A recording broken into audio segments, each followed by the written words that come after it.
Hey guys, here about to do another Dragons of Tarkir draft. So we're going to go ahead and jump in a queue, and I will see you again when that draft fires. So we're opening our first pack here, and we got Ire Shaman and Living Lore, who I've drafted earlier. This is a foil Ire Shaman, and Ire Shaman is a pretty great card. He basically draws you a card, and he has some evasion, and that's pretty nice. I wonder if a foil Ire Shaman is worth anything, because that will certainly influence. I think it's pretty likely I go with it. Living Lore is not really first pickable. Tail Slash, I think, is. Salt Road Quartermasters is another high pick card in this pack, but I think Ire Shaman's probably going to be our pick. I'm going to check out how much this foil Ire Shaman might be worth. My guess is probably not a lot. Either way, I'm taking it, but hey. Yeah, it's worth a whole 14 cents, so it's not really going to help us a whole lot, but it's what we're going to take. This pack's not super strong. I mean, it did have 2 rares, and I do love Living Lore, as you may have seen in one of my other draft videos. Like I said, though, the Quartermasters, Warbringer, Tail Slash, those are the really high-quality cards in this pack. Encase in Ice sometimes, but I think that's the right pick for us, Ire Shaman. Okay. We have a Twin Bolt here. It's probably going to be my pick. It's premium removal. It can 2-for-1 a lot of opponents' creatures. Deadly Wanderings can be good in the right deck. I've never quite managed to put it together, but I know that card has to be strong, but I haven't pulled it off. Inspiring Call can be good, if you're rocking the white green +1/+1 counter decks. The Tarkir Beastmasters, pretty pickable, as is Tread Upon. I'm hoping. If we end up red-green, it'd be cool to get Tread Upon back. I like Glaring Aegis. I think it's a pretty underrated card. I don't remember if I've said that yet. I haven't drafted it yet on a video I've recorded, I don't think. But I think it's definitely a draftable card. It gets value even if your guy gets blown up and you get a 2-for-1. I mean, unless they blow your guy up in response, but you can play around that. I mean, I don't think it's, you should pick it this high ever, especially because it's generally undervalued. But I do think it's pretty good. But I'll take Twin Bolt here to get a nice removal spell. All right. Okay. Well, we have a Foul Tongue Invocation, which is another pretty great removal spell. It's probably what I'm going to end up taking here. Coat with Venom is also nice, but I think Foul Tongue Invocation is better. It isn't quite as strong here as it is in Constructed because, there's going to be a lot of, derpy guys out there who our opponent can sacrifice. But if you actually play it on turn 3, it's usually going to be a pretty good removal spell. And even then, it's it can be good at other times, especially if you have other removal. Stormwing Dragon's all right. All these dragons are playable, but they're not much more than all right. They're not super interesting by any stretch of the imagination. Coat with Venom I think is very good, but I think the Foul Tongue Invocation is better. Tormenting Voice is certainly draftable, as is Reckless Imp. But I think the best remaining card we have here is the Foul Tongue Invocation, and we're going to take that, which means we've got 2 pretty great removal spells and an Ire Shaman so far, so that's pretty good first 3 picks. Looks like we'll probably be red-black. They both look relatively open here in the early going, so that's good. Okay, and then we have an Ambuscade Shaman, which makes me want to try to put the Dash deck together. Even without the Dash deck, he's not awful. I mean, he's a 4-mana, 4/4 Dash guy, or just a 3-mana 2/2. And he might be worth the risk of picking up. Hand of Silumgar is good too, but I feel like we'll see more of that. Ambuscade Shaman. I mean, if you can really put the dash. I mean, even if you just have 3 or 4 dash dudes in your deck, he gets ridiculous. The red cards here are both serviceable. Seismic Rupture. If you're going with the green-red monster deck, Seismic Rupture I think can be main deckable, but it doesn't look like we're going that route. I do see Colosseum Yearling and Dramoka's Gift here, both of which I like, but I think that Ambuscade Shaman is going to be worth the risk if we can, just get a few dash guys. Hand of Silumgar is good too, but I'm betting I pick one up somewhere else. Okay. Nothing super exciting in this pack for us, or for anyone really. I think Strong Arm Monk is a pretty good card, for the white decks.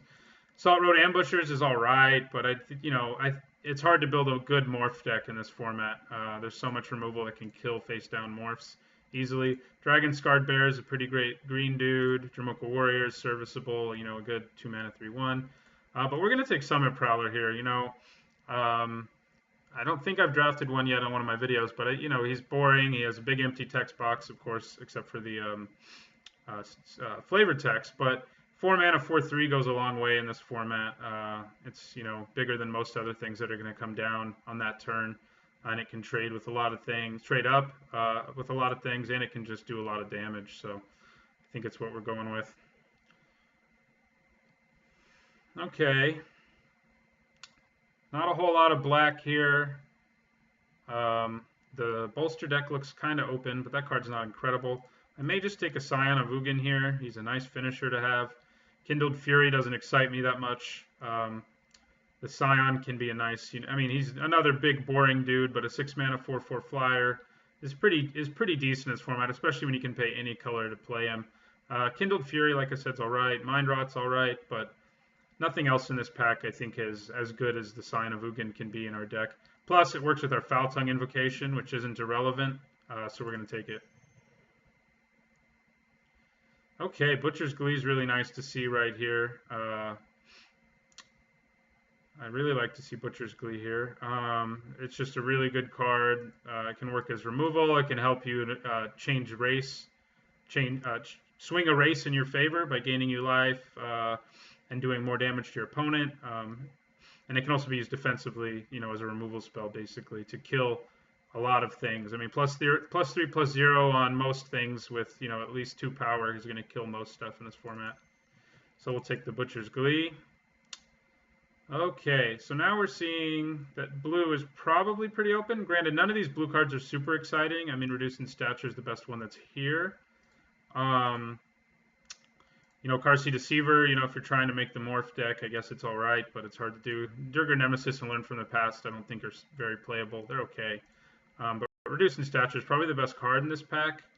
I'm kind of torn as to whether I want the Mind Rot, which I think can be good in the right situations, or the Reduce. I think I'm going to take the Reducing Stature. It's just the best card in the pack, and Mind Rot's something we're going to see more of. Okay, Defeat I'm happy with. Not thrilled with it, but I'm happy with it. It's an alright removal spell. It's not as good as our Twin Bolt or Foul Tongue Invocation. Tomb Shell, I don't think we're going to have the deck for that. We're going to have a more aggressive deck. Although we haven't picked up any more Dash guys, which is a little disappointing for our Ambuscade Shaman. But Defeat's nice removal to get. We've gotten a lot of removal in this first pack, and that's been nice. All right, well, Deadly Wanderings came back, and it's probably what I'm going to pick up here, just to see. You know, I kind of doubt this is going to be a deck that leans that way. All right, I like seeing Tormenting Voice, too. Ancient Carp, I think, is more playable than people usually give it credit for. I mean, it's just a big blocker, but obviously Wandering Tomb Shell's better if you're in black. And the Tapestry of the Ages can be good in the right deck, too, but we're just going to take a little bit of card draw, and we'll take a Chasm for our sideboard. It can be pretty nice. And we'll take a Spider Silk Net for our sideboard. And we'll take a Foul Tongue Shrike to never play, ever. And we'll take an Island. This card's just awful. I did have it used once against me, and my opponent won the game with it, but I won the other 2 games. So I don't think it's a very good card on the whole. Right now, we are kind of a removal-heavy deck with not that many creatures, so Deadly Wandering might make its way into this thing. Yeah, okay. I'm sort of happy to open a Profound Journey, because it's kind of a mediocre removal spell, mediocre spell. You know, it costs so much, and you can get any permanent, and it has rebound, but you need some big dudes to really make it worth playing. And you need a way to, like, fill up your graveyard, too, which just isn't around. I think Tail Slash is probably what we're going to take here, but I'll talk about some of the other things. Dromoka's Gifts, great in green. I'd be happy if the Self-Inflicted Wound made it back. We saw that the blue Encase in Ice came around pretty late last time, and that's good. Tactician's a super playable card. Artful Maneuvers, all right. Dragon Fodder is all right. This pack's actually pretty good. Almost every card in it, I'd say, is relatively playable.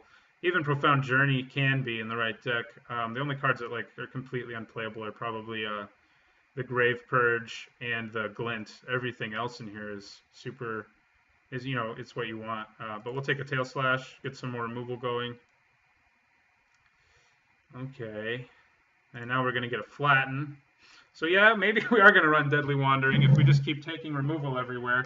We haven't seen that many, like, high-quality creatures in our colors. which is a little disappointing. But I mean, if we can remove a lot of things and beat him to death with a Summit Prowler that has Deadly Wanderings bonus, we'll be happy with that. This pack's another pretty strong one, though. Pretty much everything in it is pretty playable, other than, like, I mean, even main boardable, even, other than, like, Fate Forgotten, Vandalize, and Revealing Wind. Rending Volley is probably more of a sideboard card, but it's such a good sideboard card that it doesn't really fit into the, ideas about the other sideboard cards here, like Fate Forgotten and Vandalize, which you'll side in, like, really occasionally, but not real often. But we'll take a Flatten here. Another Tail Slash. Dragon Lord's Prerogative. So blue does seem pretty open. This is what, the third? Yeah, this is the third pick. And so no one to my right is probably in blue with Dragon Lord's Prerogative around, but I think red and black both seem open enough that we don't need to move away from things. I'm kind of tempted here to take a 2-drop instead of the Tail Slash, but Tail Slash is just so good, and I know we'll pick up other creatures that I think I'm just going to take another Tail Slash. The Aspirant and the Skirmisher are both, just 2-drop guys that are all right. The Aspirant can sometimes take down things that are bigger than it, which is nice, trade up because it can do, if someone, I mean, they're almost never going to do it, but sometimes people make mistakes and block, and it can take down a creature with 3 toughness when our opponent doesn't realize it. But yeah, we're going to go with the Tail Slash. Okay. All right. So Hand of Silumgar is tempting. It's a 2-drop. It's a good 2-drop. And it's good with our Tail Slashes. It'll kill anything in conjunction with Tail Slash, which is nice. So I'm probably going to take it. Hardened Berserker is also nice. Sandcrafter Mage being here this late is pretty surprising, but the rest of this pack's kind of mediocre. I mean, Evolving Wilds can be nice in the right deck, but I mean, it's nice if you're trying to run 3 colors or splash a color, but I don't see us having to do that here. Black and red both seem pretty open. And I would like a Hardened Berserker, but I don't think our deck is really desperate for it at this point. We're sort of just killing a bunch of guys early and then moving into our bigger guys later, which he could help with. But since we've got 2 Tail Slashes, I think Hand of Silumgar is nice, a nice thing to have. Okay, well, this pack's much less interesting than the others, although, again, blue looks pretty open with a Gurmag Drowner and a Spell Eater both being around this late. Trying to decide if I want Ancestral Statue. I don't really think I have anything that works super well with that. At this point, we're probably not running this Ambuscade Shaman. We just didn't get any dash, guys. And I don't like Impact Tremors, and I don't like Kolagon Stormsinger a whole lot. I may just hate draft a Surge of Righteousness, because obviously it's going to be like really good against us. The statue I don't think is very good in our deck, so I'll take the Surge. Just hate draft it. Okay, we got a Hardened Berserker here, which is what I wanted. One of these would be nice too at some point, but I'm all right with this. Guardian of the Trove, I think, is a Custodian of the Trove, rather. Guardian, Custodian, synonyms. Is a pretty nice card that I think it's sometimes underdrafted. It's nice if you're trying to build a control-y deck, especially. But yeah, blue still looks pretty open with a Zephyr Scribe and an Ojutai's Breath this late. But I think red and black are open enough for us to keep on this path. Yeah, wow, blue is just, kind of wish I'd been in blue now. But we have gotten some pretty nice removal in red and black, so I'm happy about that. But yeah, Ojutai Interceptor and Gurmag Drowner are both really great cards, I think, that anyone who's in blue is going to be happy to have. I don't really need a Vial of Dragonfire because I'm not super desperate for removal. I may actually, I hate this card, but I may take it. I may end up thin on playable creatures. And I mean, I could hate draft a Gurmag Drowner, which I think is probably the best card here, but we'll just take this Stormsinger instead. Okay.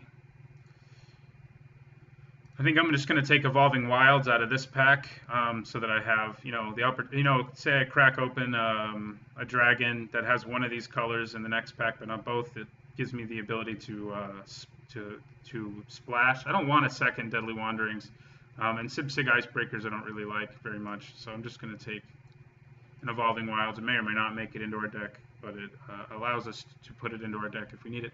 Dragon Fodder's, perfectly okay card. It's a 2-drop. it's what you want a 2-drop to be, on average at least. It's solid. We didn't pick up any exploit guys to really take advantage of it. But yeah, there's some chance that I might just actually abandon black, as little of it as we have. And if that is what's going to happen, I think I'm going to take a Gurmag Drowner here. I don't think I'm going to abandon black. I mean, I have such good removal, but black does seem to be much thinner than red so far. So yeah, I might take a Dragonlord Servant. He's another serviceable enough 2-drop, and he has a little bit of synergy with their Scion of Ugin, and 2-drops are nice to have. I'll take this in case we open a Bomb Dragon again, and I guess I think I'd rather have an Ancestral Statue. I don't know if it makes it into our deck, but I just don't like Impact Tremors very much. And we got a Skywise Teachings. So let's see what we open here. How about Kolagon? That'd be pretty nice, right?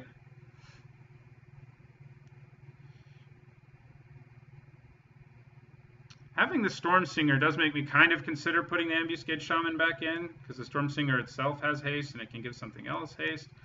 But it's probably still not good enough. We'll see. It's worth thinking about. And there's still dash in this set, which one shouldn't forget about.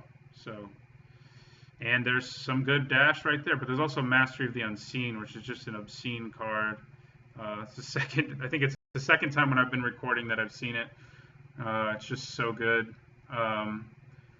But I don't think I can swing splashing for it. I mean, I could hate draft it, and it's super powerful. But it's unlike some stuff you can splash for. You have to have enough white mana available to really make it work. And I think I'm just I'm leaning towards Vault Breaker here. It's a guy with dash, he's good with our Ambuscade Shaman. We do have a Reach of Shadows here, which would be nice. But I don't think I'm going to take it. I need some more dudes really, and he's a great dude to have. There's also Bloodfell Caves, which I doubt makes it back to us, a Gore Swine, this Reach of Shadows, like I mentioned, and Sibsig Muck Draggers, which are all playable, really playable in this pack, and I'd be happy to get any of them back. But we're going to go with the Vault Breaker.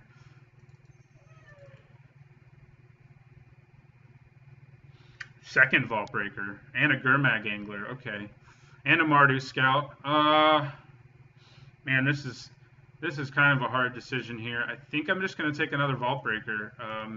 Gurmag Angler is great, and I hope I can pick one up still. It'd be nice. And Mardu Scout's nice too, but we have a good number of 2-drops, and even though they're not all great, I think getting the Vault Breakers is nice. He's basically a 3-drop. He can help you draw into the stuff you need and things like that, and I think that's valuable. And we can still pick up some 2-drops here as well. So we're just going to pick up another one of those, which probably means we're not running Ancestral Statue. Okay. I might just take the Shockmaw Dragon. It gives me a second dragon, which makes, I do have Dragonlord Servant. Probably not playing Deadly Wanderings anymore. I do have Dragonlord Servant, and I do have Foul Tongue Invocation, and he's not bad at all. I think he's probably going to make more of an impact than an Alesha's Vanguard, even with an Ambuscade Shaman in play. So I think I'm just going to go with the big dragon. So we got 2 6-drops here, which is kind of a lot, but okay. We got a Gurmag Angler, which is nice. He works well with Vault Breaker too. Is going to throw stuff in our graveyard. Works well with all our removal and stuff like Dragon Fodder too. So we're definitely taking Gurmag Angler here. Dowsing Gloom's nice to see. Smoldering Efreet is too, but I think I want the removal. This deck is pretty jam-packed with removal, but that is one way to win drafts, is with lots of removal. And I do like Dowsing Gloom a lot. And I think I'm going to take it. Smoldering Efreet, I'm probably going to see one later. I mean, he's a 2-drop you can almost always pick up because he's just not very good. But when you're desperate for 2-drops, and I think I would run one in this deck, when you're desperate for 2-drops, he's pretty good. I need to move some stuff around down here. Vault Breakers are basically 3-drops. And Gurmag Angler, you play him whenever. But yeah, that's about right. So yeah, we'll take the Dowsing Gloom. Yeah, blue continues to look pretty open. So if we play someone in blue, they're going to have some nice stuff because they're going to sort of have their pick of the cards. I'll take a Hooded Assassin. I don't know if he's going to make the deck or not, but he's all right. Nothing special, but better than everything else in this pack. So for us anyway, the best card here is probably Ride into Being. So that's, and that's not what we want. So all right, another Dows and Gloom. Geez, we also have this guy though. And what do we have in terms of? I'm going to reserve him for now. I don't think we need. We have a lot of removal right now, and I don't think we need to pick up a Dows and Gloom right now. I think it would be nice to get a guy like Bloodfire Enforcers. Probably no matter what, I'm going to take him. But I do have sorceries, and I do have instants. So he's. I think I only have 3 sorceries. No, yeah, let's roll with that guy. He's good with Tail Slash, and he's a big, scary dude. All right, a 1-drop is nice to see this late. Also good with Tail Slash, since it can kill anything, and a Muck Draggers came back. Okay, it's going to be kind of hard to trim this deck. I think this guy's probably out now, even with our Dragon Lord's Attendant, which in the end may not make our deck. I think I'll pick up a Taziger's Cruelty for the sideboard. I think I will pick up a Defiant Ogre for the sideboard. It can be good sometimes.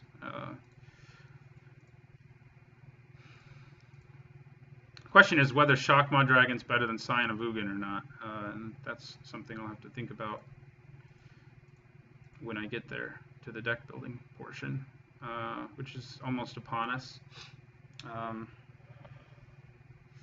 I'll take a Reality Shift away from someone, probably the best card left.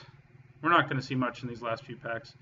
I'd be happy if we saw Smoldering Efreet show up. I would still like one more 2-drop.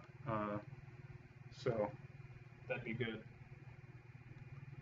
He could show up, since people generally don't want him. But if someone really needs a 2-drop, then they could have taken him. Okay, I'll take this away from someone, take a 2-drop away from somebody in blue, and another Defiant Ogre, which is all ours. All right, so deck building. We have a lot of ways to make Delve happen. Maybe not a lot, but we have enough ways for Delve to be good in our deck, because we have, guys we're going to trade early, like Typhoid Rats. It's probably not going to make our deck anymore, actually, the Skirmisher. We have lots of guys who trade early, like Typhoid Rats and Hand of Silumgar. Dragon Fodder goes in our graveyard. We have early removal, like Defeat, and things like that. So we also have a Tormenting Voice and 2 Vault Breakers, it's just great to have 2 of those. And this is not in our deck. Go away, please. This might be an 18-land deck, though.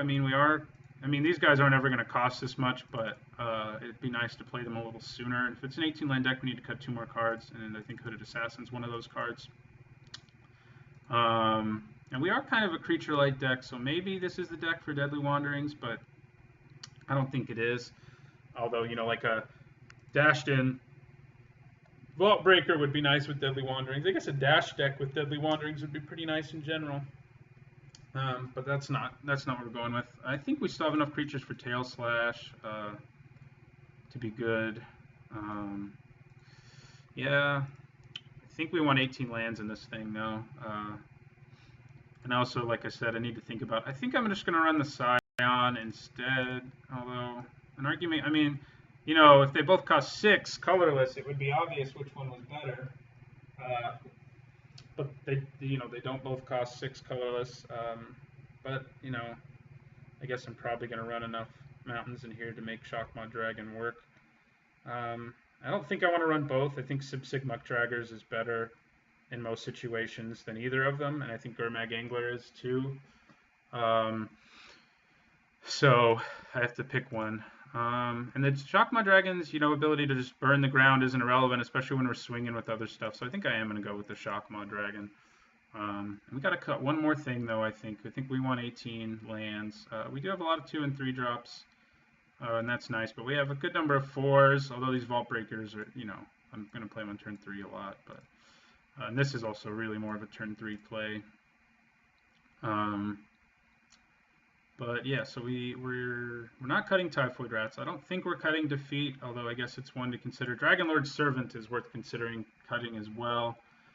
We only have 1 dragon in the deck now, so he might be what we want to cut. I think all our 3 drops are pretty nice. So yeah, I'm a little worried about getting, in trouble with our two tail slashes and just not having a creature for it. But we have quite a few creatures.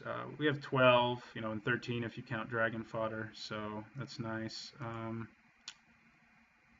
But it might be worth considering playing one more creature. And if I did, it would probably be the Dragon Lord's Servant. It's probably what it would be. But I don't think I want to. I mean, these guys aren't ever going to cast this much, so maybe 17 lands is okay. I think maybe I'll go with 17 lands. I think I am going to go with 17 lands. Get a few more creatures in here. Not that Tail Slash with Dragon Lord Servant's going to happen a lot, but yeah. Well, I don't know. I'm torn. I say that I'm going to do it, but I don't know if he really gives us enough. I don't think he does. I think he'd rather run 18 lands and have our deck be a little more consistent with us. Let's see what sort by color. Let's see what Magic Online thinks we should do here. Yeah, so we've got a little more red than black. And I'm going to kind of move cards around to like when it's likely I play them versus what their mana cost is. Like, you can play Flatten and the Tail Slashes really whenever.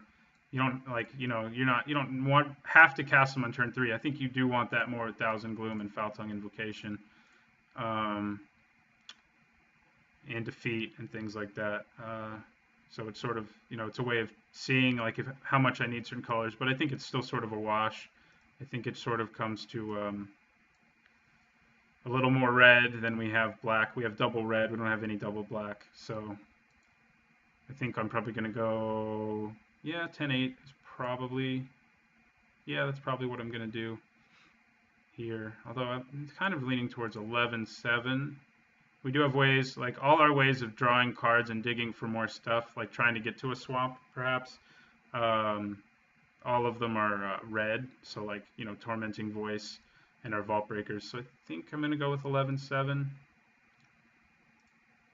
And we're going to go with that. So that's our deck. I feel pretty confident about this one. I guess we only ended up with one rare, the very first one we took, but I think our deck's actually pretty strong. We've got a lot of really premium removal, and we've got a lot of, we got some nice early game, and we got a lot of nice late game. A Goblin Heel Cutter or something like that would have been great.